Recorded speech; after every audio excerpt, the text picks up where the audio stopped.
Hello everyone, welcome back to another virtual farm tour here at Chatsworth Farm. It's a beautiful day out today and I hope everyone is enjoying their long weekend. We've had lots of things happening here on the farm this past week, from our first lambs being born to goslings just hatching out yesterday. So we have lots of very exciting new animals to show you, and even the growth of the chicks and the kittens as well. So we're here going to start off at one of the chicks and goslings. We're going to start off with them first. So here in the pail I have very carefully caught one of the little goslings that my geese have hatched out.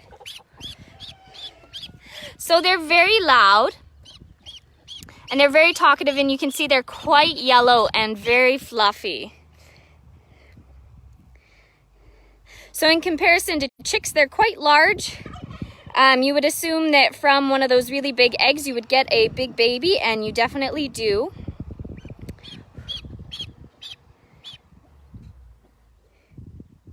And on this gosling too, because they just hatched out yesterday, or this one did, if you look very closely at the tip of its bill, you might be able to see there's a little point, and that's called the egg tooth. And that's what the goslings, as well as the chicks and ducklings and all birds, use to pip their way around the eggshell. And that's how they're able to make their exit from the shell, is using that little egg tooth, which after a few days, actually a few hours, just dissolves and their bill becomes nice and smooth. So I don't have the gosling with the geese right now, since the mother geese are incredibly protective.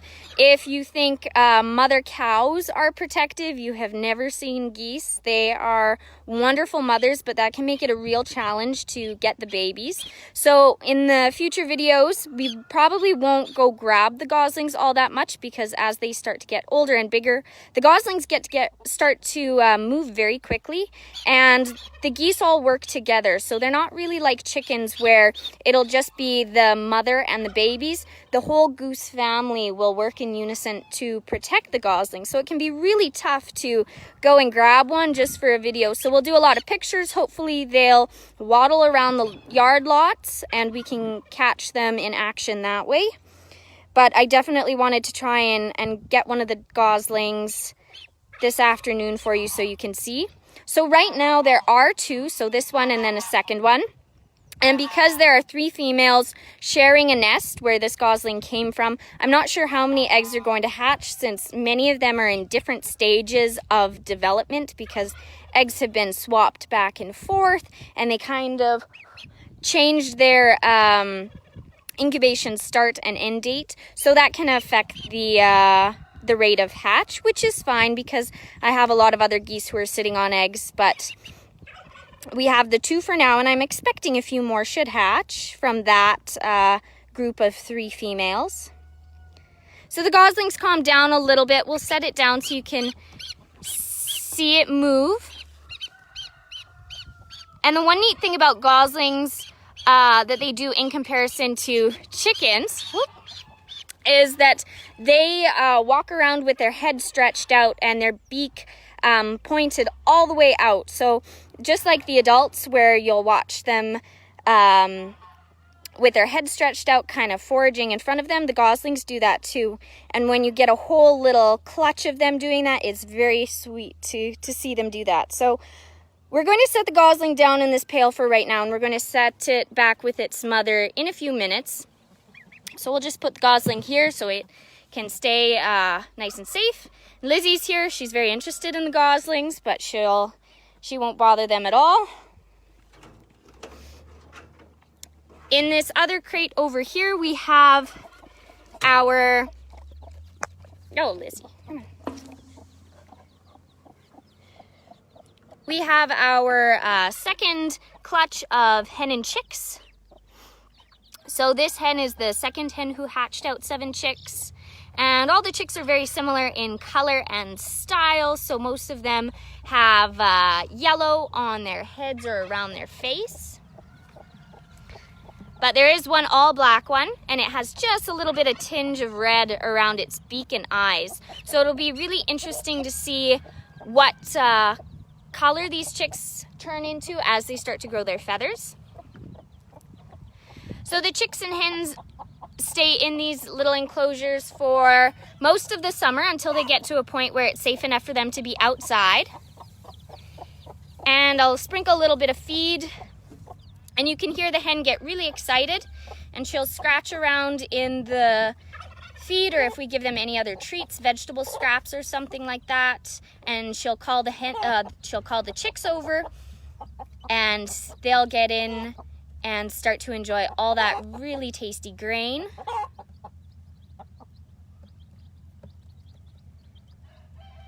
So they eat the same feed that we give the rest of our hens, so it's a mix of wheat, peas, and flax. And then because they're outside, they get all the fresh grass, so we move these little chicken tractors, we kind of call them, around each morning so they get fresh grass, and with the fresh grass come bugs, so they get to enjoy those as well. And as I'm going through all the animals, let me know if you have any questions. I'll try and get to as many as I can during the live video, and then I'll answer any follow-up ones afterwards. So this hen hatched out herself last year, so she spent her life in one of these little chicken tractors as well once she hatched out and was with her mother. And these chicks are not all from the same mother, so they are all from different mothers, but they all have the same father. So the rooster is the same, but all the hens are different. So you can put any eggs under a hen, a broody hen, and she will hatch them out. And so that's what I've done with this hen, as well as the other one in the back. And that really loud raspy peeping that you can hear, that's the gosling in the background.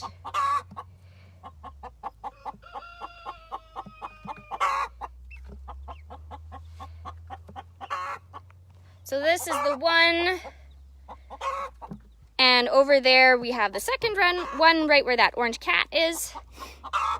So because we do have cats around the yard, most of them are really good at understanding that the chickens have their place here on the farm as they do. So they leave them alone, but just because the chicks are very small and could get in the way of the cats, we make sure that the chicks and hens are safely protected in these enclosures or these chicken tractors, so we don't have to worry about them. Also, we had a skunk around here the other night, and so keeping the dog and even having the cats around is a great way to prevent any other predators from being around.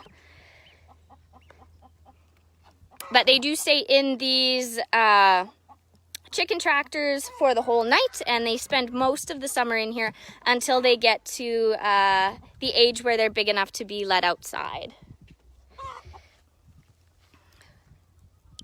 So right now we are going to go, we have our milk, we're going to go feed Rosie.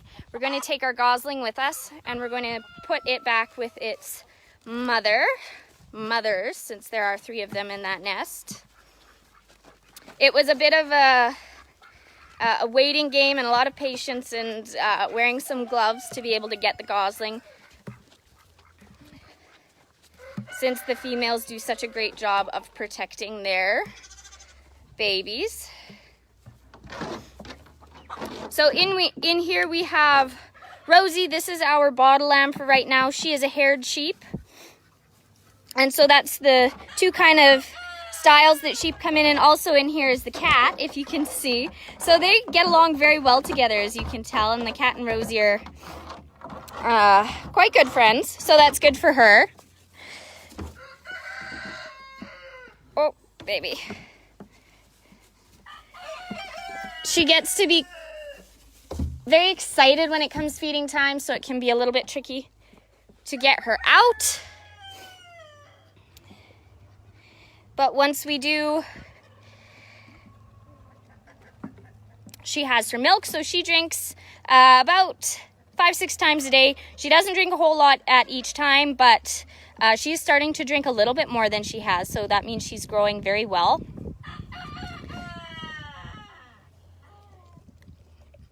The milk she's getting is lamb milk replacer, and we buy it from our local farm supply store. It comes in big bags, and it's just a powder, and then you mix it with warm water. So right now the ratio she gets is 1 cup of water to a 1/4 cup of powder.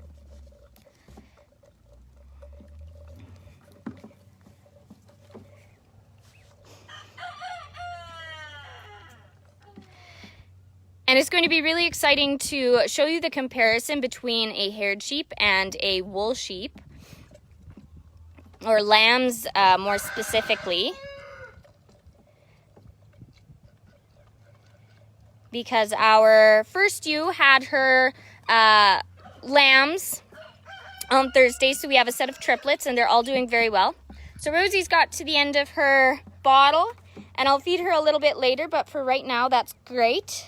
I'm glad she finishes. Usually she leaves just a little bit at the end, but she finished all of that. As soon as you hear her sucking in the air, that means she's finished the bottle, and we don't let her get any air in her stomach because that can cause some issues. So only milk. And we can see the cat is still in here.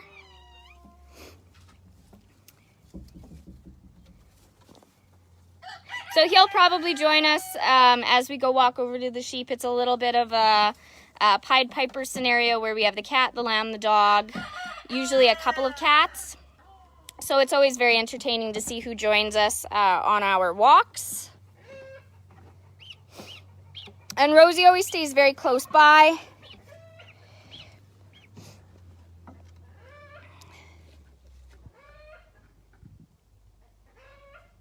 So I'm actually going to hand off the gosling to my brother, so he's going to put it in the goose house just because I have the lamb with me, and occasionally the lamb and geese don't get along so well. So I'm going to give the gosling to him, and then that'll make everything a little bit easier in terms of noise and everybody getting a little bit upset with me, mostly the female geese. So we're going to give the gosling to him. He's going to do that for me. I'll just set it down, and then we can go check out the newborn lambs. So right now everybody is busy with seeding. We were helping a neighbor this weekend bale some wheat that he wasn't able to get baled earlier in the fall since it started snowing, and whatever you're baling, whether it's hay or straw, needs to be completely dry in order for it to keep properly. No moisture at all, or it starts to heat and go bad, or it starts to spoil. And then over here, this big yellow machine right here is called an auger, so you can either auger grain into a truck or auger it into a bin, or the reverse, so auger it from the bin to the truck, which is what they were doing over here, and taking that seed down to one of our fields so they can start seeding.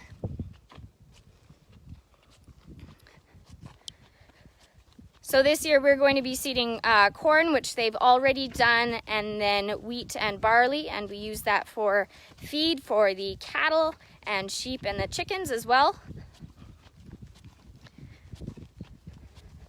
So everything is starting to look really lovely and green out. We like to lamb at this time of year because of that reason, and it's usually a little bit warmer, not always the case. The last couple of days, and even when the lambs were born, it was sunny out, but it was quite windy and the wind was very cold. So we just set up a little bit of a shelter so the lambs wouldn't be right in the wind, so they could stay a little bit warmer. Because when lambs are born, they're pretty tiny. They weigh anywhere from 5 to 7 pounds. They can weigh a little bit more, a little bit less, but that's your average. So it's very, very tiny. So it doesn't take long for them to get cold if that does happen. So we are in our sheep pen, and the sheep are really enjoying the shade of the trees and the green grass. They still have their bales, since there's still not a ton of grass growing yet, but there's enough that they're able to enjoy that rather than the bales.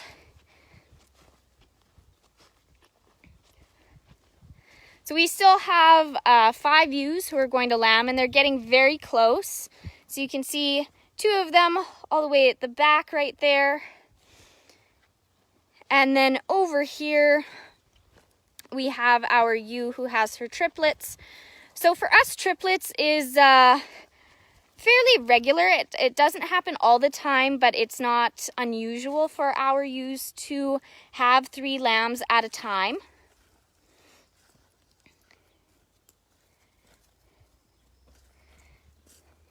And they're all very different. So you can see 2 of them are a little bit more stark black on their face, their facial features, and then the other one is a little bit more brown. So you can see the difference in comparison, and Rosie's right behind me. So you can see the difference in the way they look, in their tail shape and length, their ears, how long they are.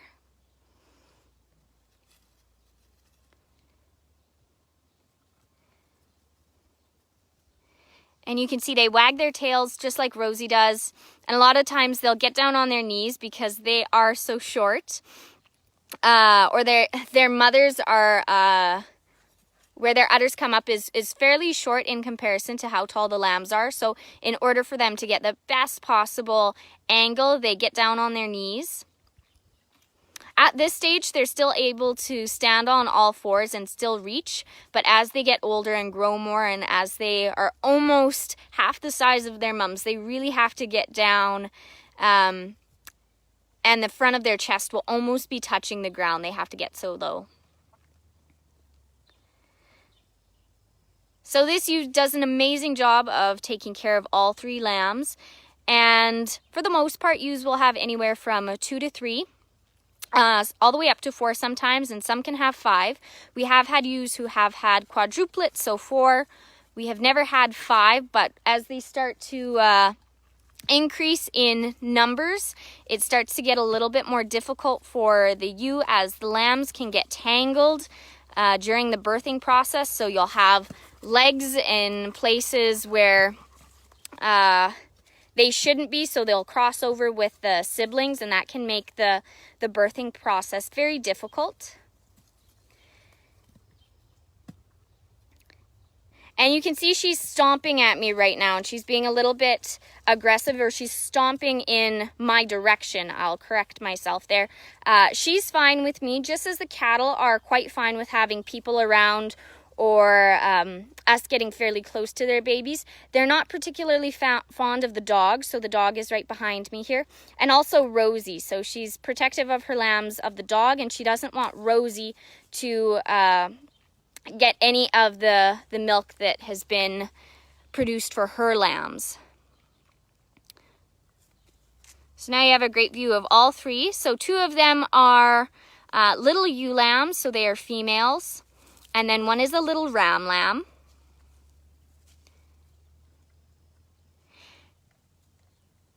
And wherein cattle, if you have twins and if they're both of the same sex, so if you both have heifer calves, there are no issues, or if they're both bull calves, same thing, no issues. But if you have one that's a bull calf and one that's a heifer calf, you have a 92% chance that that female will be a free martin, so she will be infertile. Whereas in sheep and goats and cats, it doesn't matter with the litter or the difference in the sex or the gender. They can go on to reproduce. It's like dogs as well. Pretty much you only have that issue in cattle and most likely in horses as well. But because horses, the chances of them having any more than 1 offspring at a time is very rare. I don't think it's as well documented as in cattle. And where usually cattle would need assistance to have more than 1 calf, a lot of times they are able to have twins by themselves, but most likely you'll need to assist that cow. And if she has triplets, you'll definitely need to assist her. Sheep are able to fairly easily give birth to multiple babies in a very short amount of time. And this ewe weighs approximately 130 pounds, so kind of your average size woman. So if you take into consideration that these lambs weigh about the same weight as a newborn baby, so around that 5 to 8 pounds. So she's carrying about anywhere from 15 to 20 pounds of baby while she is pregnant. So the ratio is quite different in comparison. So these lambs were born on Thursday. And one of the things that is really helpful to know about lambs after they've been born, and you want to know if they have nursed, because that's an important first step in their development, is you want to make sure that they have enough milk and they get that colostrum to start off with. Lambs are born fairly skinny, and they'll have lots of folds in their bellies, and once those folds start to plump out, you'll know that the lambs have nursed. So that's a great indication, just very visually, even without seeing the lambs actually nursing, to know if they have had milk or not.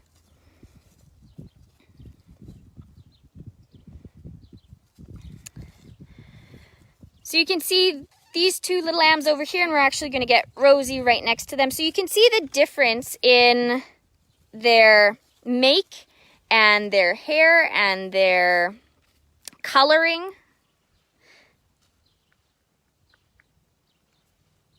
We have the cat here too. So Rosie is a hair sheep, and then these sheep over here, they are wool sheep. And these wool sheep do have hair on parts of their head around their ears, and then also on their legs. So the lovely thing about lambs are that they are very portable, and so I wanted to show you in how the similarities do show up between hair and wool sheep. So on this little lamb, you can see how much bigger her ears are than Rosie's, but then you can see on her legs, so all the way starting from her hooves all the way up to where her legs become part of her body, this is all hair. So this is the same type of covering that Rosie's going to have. And then for the rest of her body, she has all this wool. And so it starts off with these tiny, tiny little coarse ringlets. And then as they get older and the wool starts to grow, it starts to turn into the wool that you'll recognize and know. And even these lambs sound a little bit different than Rosie. Rosie definitely does sound more like a goat in her sound, where these lambs are, they make a little bit more bleating sound. So, and right now the mom can't really see her lamb, so she's getting quite concerned and worried about where she is. So we're going to set her down and she's going to relax. They can definitely count how many babies they have, or if one is missing.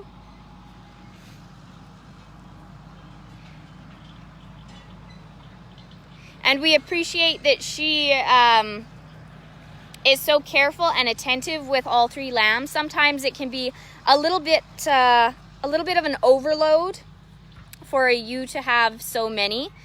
So they'll decide that they'll decide to reject one, and so that would become a bottle lamb for us. But she is a seasoned mother. She's done this a number of times. And the more times they have lambs, the more experienced they become. And it gets to be a lot easier for the ewe and the lambs at the same time. And off they go. So the ewes let their lambs nurse for a very short period of time.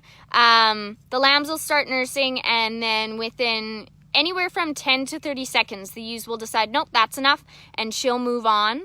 And the lambs will try to nurse again, and she'll let them nurse for a short period of time, and then she'll decide, nope, they're done. So it's very different to cattle, where the cow will stand and the calves will nurse for, sometimes it'll feel like 10 to 15 minutes, and it often is. Where sheep, very short amount of times, but they will nurse often throughout the day, and cattle will have long nursing times and won't nurse as many times.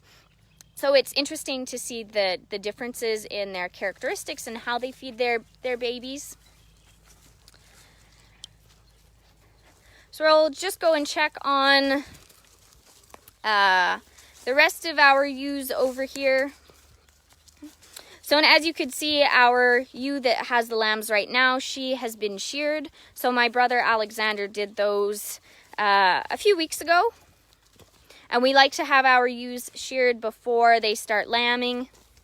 It makes the whole process easier, and especially right now, it's quite warm today. So getting all that wool off is a very welcome thing for them.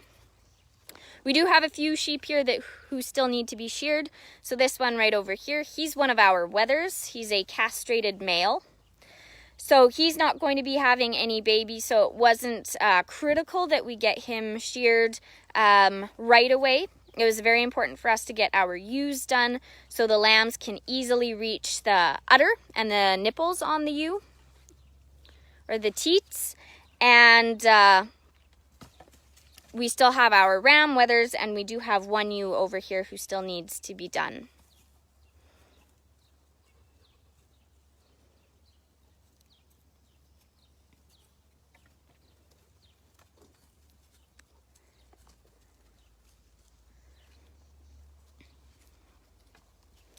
And as the ewes start to get closer and closer to their due date, they get to be quite large because they do have a lot of lamb in there.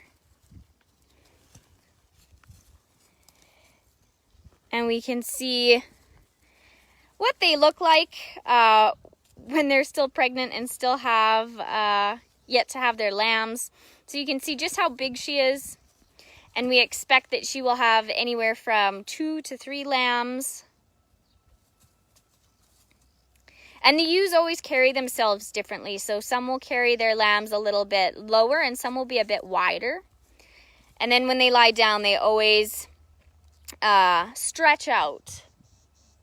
And the lambs will get raised up and out.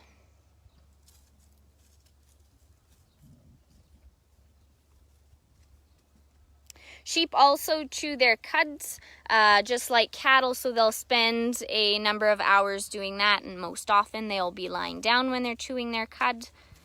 So just like this ewe right over here.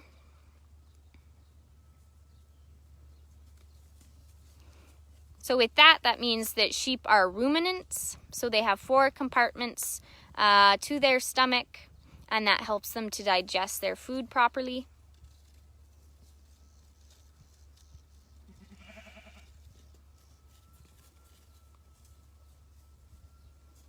And once all of our ewes have had their lambs and they've been in their pen for a little bit, just so the lambs can get accustomed to which lamb belongs to which mother, because it can often get a bit confusing at times when you have multiple babies and there are more babies than mothers in the pasture pen.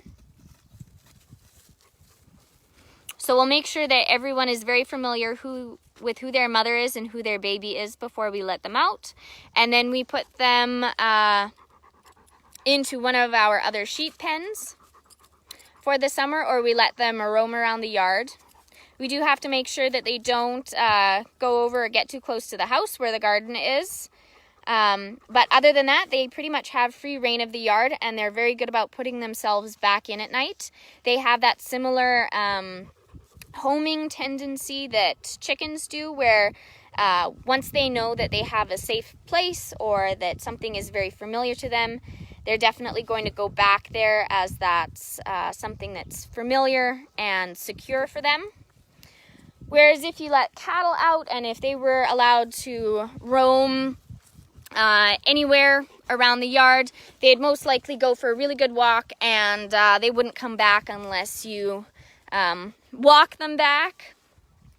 So they don't have that same homing tendency, where they definitely know where their place of origin is, but they're happy to just go off and explore new places.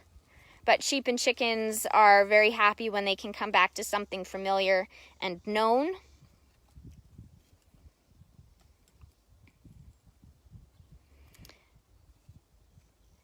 So the gestation period for a sheep is 147 days. So the first ewe had her lambs on Thursday, so we're expecting the rest of these ewes to have their lambs in the next couple of days. We don't expect lambing will go any longer than 2 weeks, since we do have such a small number of ewes. And they usually all go into heat at the same time, so the ram is able to breed them all very quickly.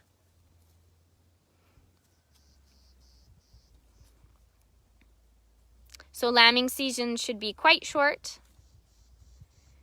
And if all goes well, we will have lots of lambs, and it's always really exciting to see the different variations in color.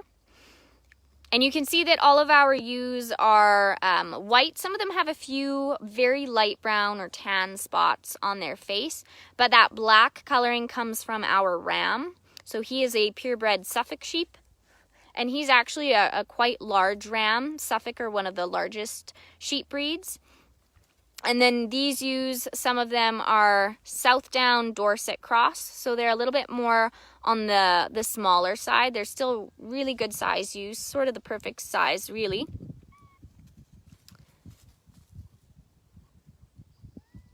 So those breeds are have very little coloring to them, or very few markings.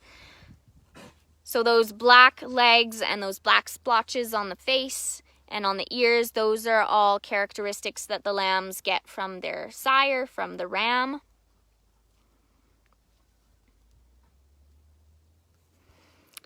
And one of the things that even was kind of a revelation to us, or something new that we've never really had to do before on our farm, is the docking of the tails on sheep. And a lot of people might be surprised to know that sheep are born with very long tails. So their tails are very similar to that of cattle, and that they are long. Some of them will have a bit more hair on them, and some of them will be a bit more woolly. So you can see just how long the tails are on the lambs. But most farmers in North America will dock their sheep's tails just as a health measure. It keeps everything a little bit cleaner. It helps to keep their wool clean, and it helps with lambing as well. And so that's one of the things that we will do once these lambs will put their ear tags in them. Just the same process that we do for the cattle, we do for the lambs.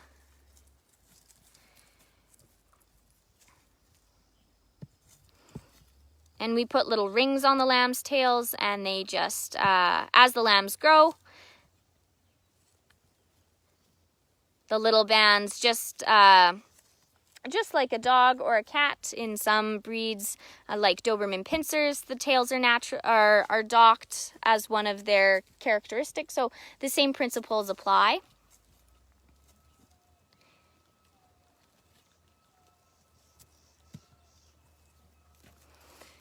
And you can see the ewe is stamping, and she's looking a little bit concerned about her lambs right now.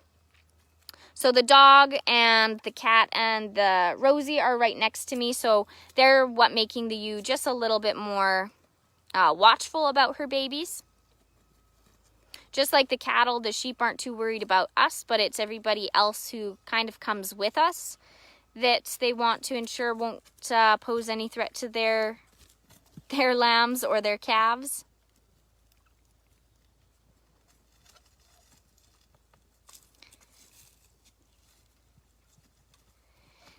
And even though sheep have multiple babies in their litter, They only have 2 teats on their udder, whereas cattle have 4 teats, but they generally only have 1 baby at a time. So it's really interesting.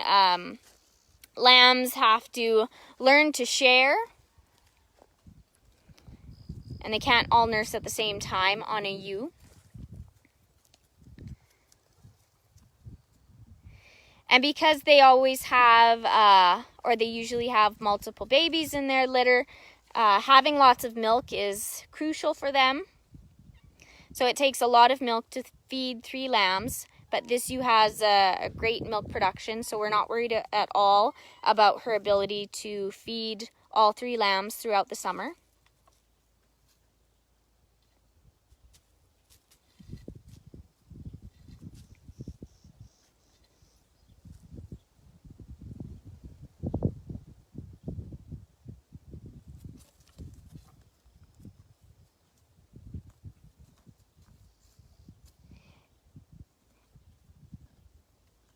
And as the ewe is eating, the lambs will just kind of gingerly nibble and sniff the ground, sniff the grass, see what the ewe is enjoying. And they will start to eat more grass in a few months.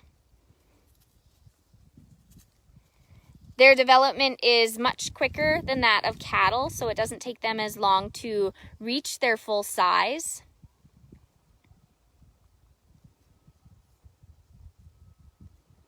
And sheep also aren't picky. They are happy to eat really whatever is put in front of them. You do have to watch in that case, so if they do make their way to the garden, we try not to let that happen. But they aren't picky at all, but that makes them really useful for putting them in places where we maybe have a few more weeds that we want to control. So we're able to let the sheep in there, and they do excellent work of taking all that bush and all that vegetation down to the base of the plant and really controlling it very well.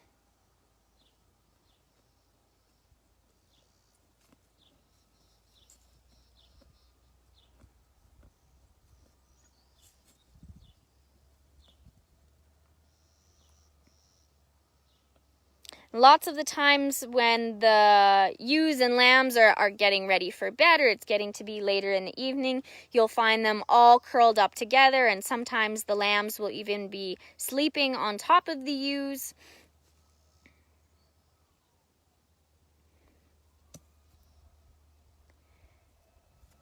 And once more lambs start to be born and they get all a little bit older, they kind of form this little gang, and they'll race around their pen up and down the rock pile that we have in here. When we used to have a silage pit, they would run up and down through it. And those are also, even though it looks like they're just playing, a lot of that is learning different skills. They're learning how to work as a group.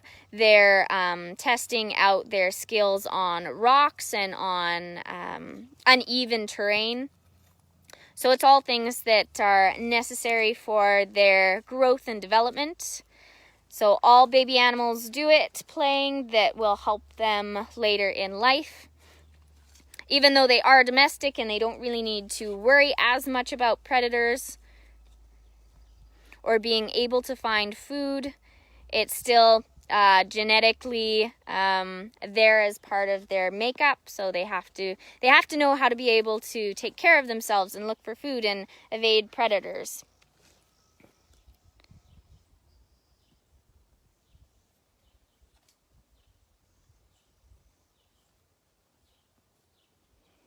And you can see the difference in the way the lambs act when they do have a mother in comparison to Rosie, who has us as her quote-unquote mother. But she does do very well. Normally our bottle lambs are done with us as soon as we've fed them milk, where Rosie has become more attached to us than they usually get.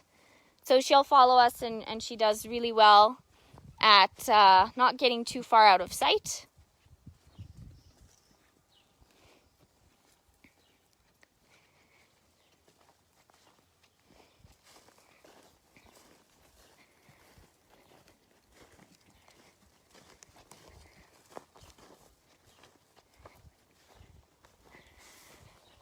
So we're going to say goodbye to the sheep for now.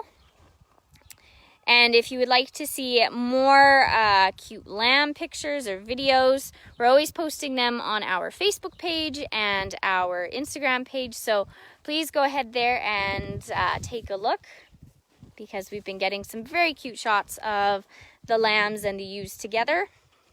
This is how we give our sheep water, because they don't drink as much as cattle and we have a smaller flock. We just fill our water trailer over here, and then we use these two big tubs, and we just fill them with water, usually every morning. And we just go and fill these at our dugout or our hydrant.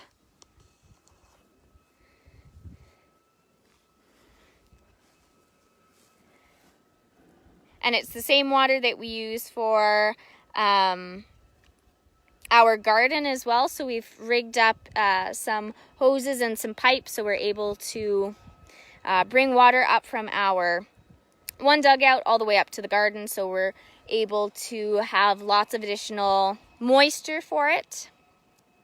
And then for our cattle, we have wells dug, so we have watering bowls set up all around the yard. So that's fresh water that gets drawn up from the ground instead. So we have two options in terms of getting water to the animals, since that's a really important thing. We don't have any natural water sources located on our farm. So being able to provide fresh and clean water for the animals is one of the most important things. So we're going to head back to the rest of the yard where the chicken houses are, and we're going to check out the kittens. I think they are almost a month old now, and they're just starting to crawl around in the chicken house. They were in two of the corners. First, I had moved them into the one corner, and then the mom kind of moved them into one of the other corners. But now the kittens are starting to move around and be a bit more mobile. So they're kind of sprawled all over the chicken house, and they're getting to be a bit more playful. So we'll go see them and how big they've gotten so far. And right now, it's really lovely. We were able to get one of our calving barns cleaned out. So the calving barn that we showed in a lot of the past videos of where all the cows and calves were in the pens inside, we've cleaned that out because we are getting an order of turkey poults on Tuesday. So we're going to be raising our pastured poultry this summer. So 30 turkey poults are coming on Tuesday, and then we have 350 broiler chicks are coming later in June. So we clean that barn all out, and we're going to be putting the turkeys in there, so we want it to dry and air out and have that ready for Tuesday. So they just get shipped to the farm supply store, UFA, and we go and pick them up and we bring them back. We need to make sure that they have water, they have heat. Because they don't have a mother, we need to provide that artificial heat.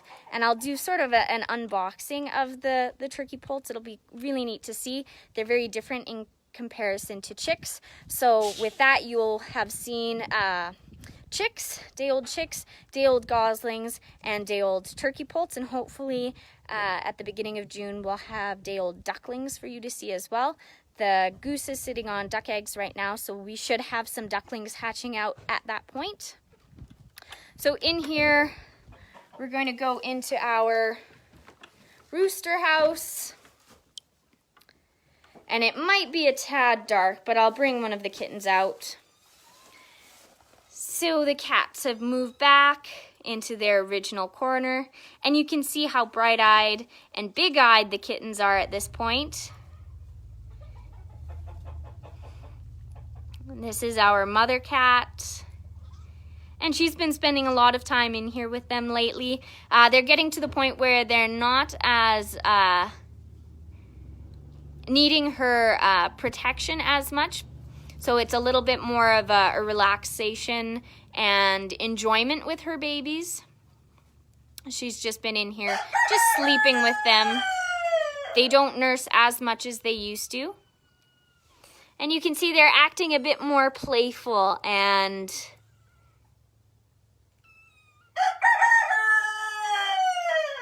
more knowledgeable about what's going on around them. So we'll grab one and we'll take it outside. And the mom is very good in letting us get lots of getting very close and taking her kittens out.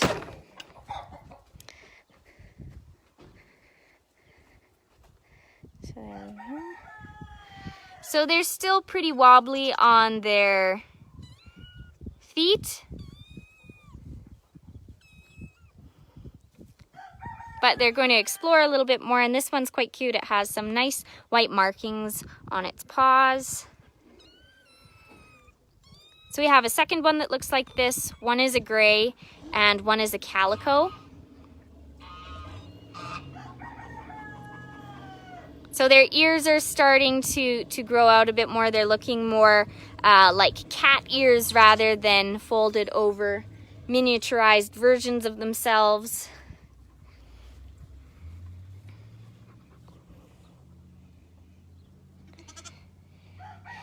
And they're very mobile now.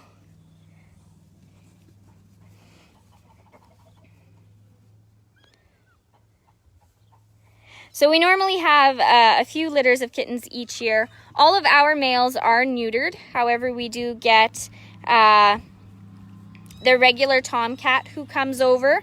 So that's where all our kittens come from. And so all of our kittens are out of excellent mousers. All of our females are tremendous mousers and excellent barn and farm cats. And they also make very good house cats as well. We've had a few go to people in towns.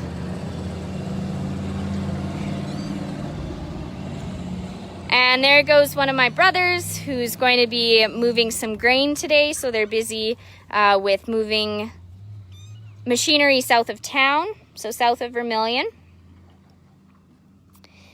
And after we're done today's video, we're going to clean up the yard and see if they need any help with that. We also have some of our beef is going to be cut and wrapped next week. So been busy organizing our freezers so we have place to put all the meat that we have for our customers. So that's very exciting. Some nice spring cleaning and organizing going on. So if anyone is looking for some kittens, we usually have a few. Always nice to give them away to a good home.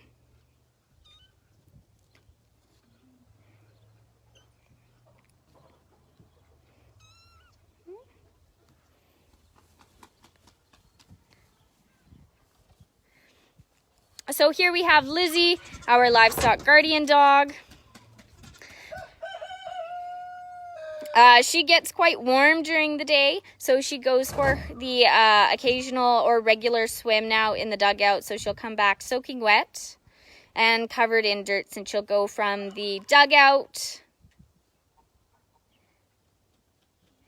to the dirt, so the nice cool dirt. So she'll be a little bit filthy. However, she self-cleans very well. So she kind of shakes off all that dirt and mud and goes back to sort of an off-white.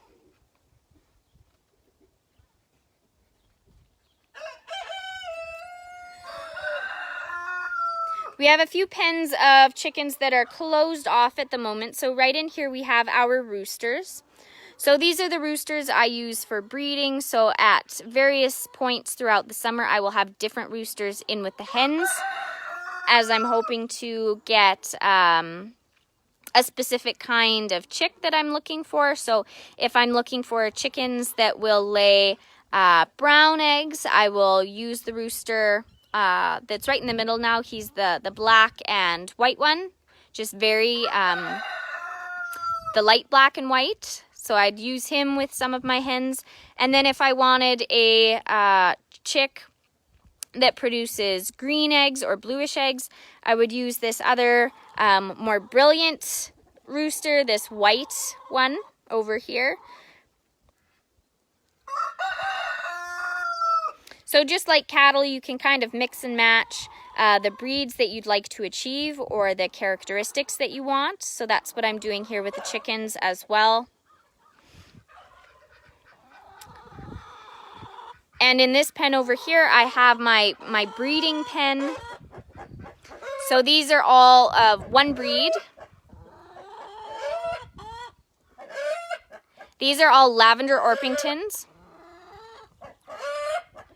So Lavender Orpingtons are a heritage breed. They're an Old English breed.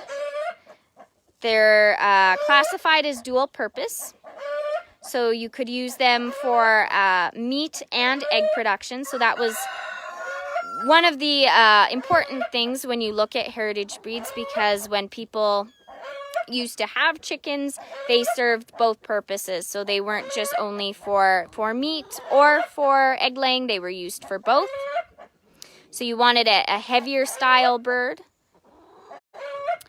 But these hens are here for laying eggs, and then with this group of hens and the one rooster, I hope to get some purebred chicks from them.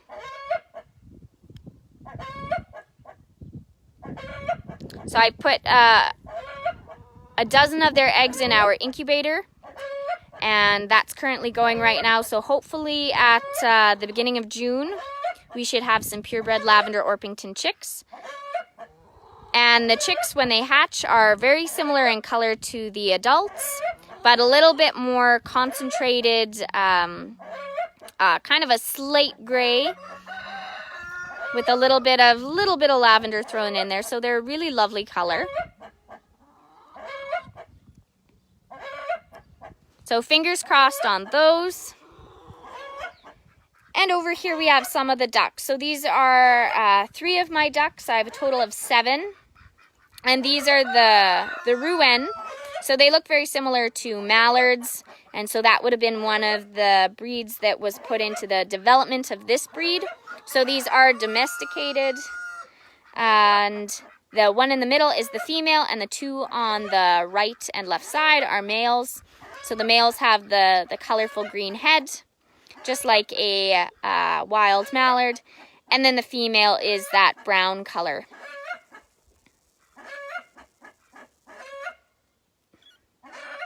And they just roam around the yard, same with the hens. So they're able to go as far as they'd like. The ducks, geese, and chickens always stay fairly close to where their houses are. And that just offers them a lot of protection.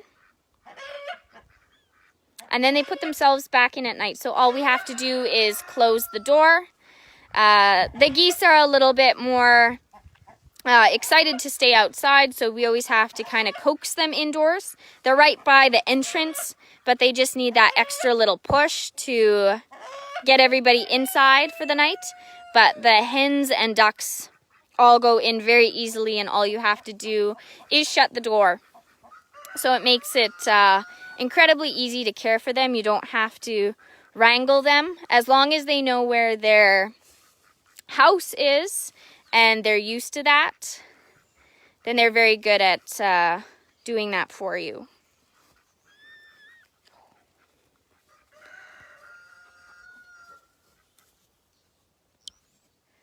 So that's about all for today's tour. We're going to say thank you so much for watching, and we hope everybody has a great long weekend.